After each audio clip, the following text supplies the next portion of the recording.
Ya, halo semuanya, selamat datang di channel Gede Wirat Majaya. Pada video kali ini, saya akan menjelaskan konsep tentang arus listrik pada hambatan. Nah, sebagai spoiler, oke, sebelum saya jelaskan materinya, ya, hambatan di sini akan saya gunakan atau ada dua, hambatan luar sama hambatan dalam. Nah, nanti kira-kira seperti apa ya arus listrik yang akan dihasilkan? Untuk itu, mari kita tonton video kali ini. Nah, oke, sekarang kita masuk ke materi pertama, yaitu tentang konsep rangkaian listrik dulu. Nah, di sini kita lihat ya, ada rangkaian pertama, bentuknya seperti ini. Nah, jadi rangkaian pertama itu saya kasih sumber tegangan sebesar V. Nah, sumber tegangan di sini kita bisa menggunakan baterai maupun aki. Nah, kemudian ada R besar. R besar di sini sebagai hambatan luar. Nah, jadi ketika hambatan luar dihubungkan dengan tegangan atau sumber tegangan, maka sudah pasti akan mengalir arus listrik ya, gitu. Nah, seperti gambar yang sudah bisa dilihat ya, itu arus listriknya mengalir dari kutub positif ke kutub negatif. Nah, lalu sekarang kita buka ya untuk mencari apa? Arus listriknya dengan menggunakan persamaan hukum Ohm. Nah, seperti apa? Nah, ternyata persamaan hukum Ohm itu adalah R itu sama dengan V dibagi I atau dikenal sebagai hambatannya ya. Hambatannya itu sebagai R besar, hambatan luar itu adalah hasil dari perbandingan antara tegangan listrik dengan arus listrik gitu ya. Nah, dengan demikian dari persamaan satu kita bisa mendapatkan persamaan arus listrik yang dapat dituliskan sebagai berikut. Jadi I-nya itu sama dengan tegangan dibagi dengan hambatan luar ya, gitu. Oke.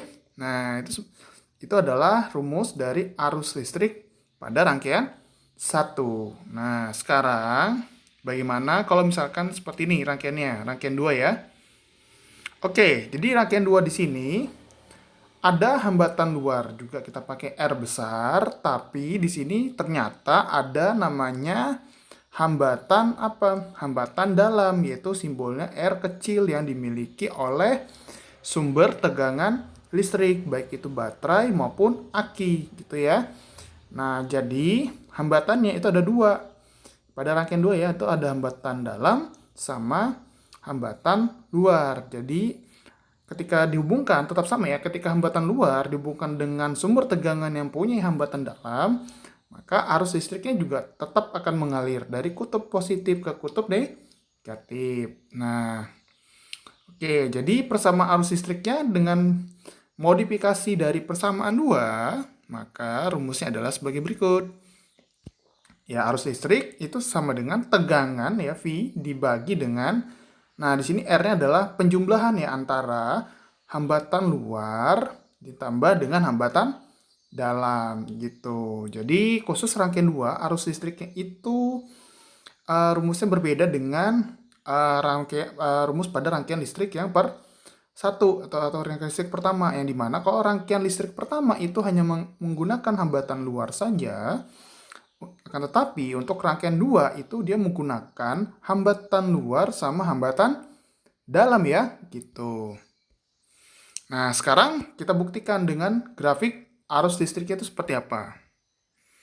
Nah, ternyata grafik arus listriknya, kita lihat ya di sini saya bikin kolom ya antara arus listrik sama tegangan listriknya. Jadi, semakin besar tegangan listriknya, maka arus listriknya yang dihasilkan itu akan semakin meningkat ya secara linear gitu, garis lurus gitu ya. Nah, jadi kita bisa lihat ya di sini antara rangkaian 1 dan rangkaian 2, nilai arus listrik yang tertinggi itu dimiliki oleh rangkaian 1, sedangkan yang terendah dimiliki oleh rangkaian 2. Nah, kenapa? Karena sudah saya bilang tadi, dari persamaan 2 dan 3 kita bisa lihat ya bahwa arus listrik pada rangkaian 1 itu hanya kenapa nilainya besar? Karena kita hanya menggunakan satu hambatan, yaitu hambatan luar. Sedangkan pada rangkaian kedua, ya, rangkaian kedua itu menggunakan dua hambatan, yaitu hambatan luar sama hambatan dalam, sehingga arusnya menjadi lebih sedikit dibandingkan rangkaian satu gitu. Nah, jadi bisa dibilang kesimpulannya apa ya? kesimpulan adalah semakin banyak hambatan, ya, semakin besar nilai hambatan, ya maka arus listrik yang dihasilkan itu nilai akan menjadi lebih kecil.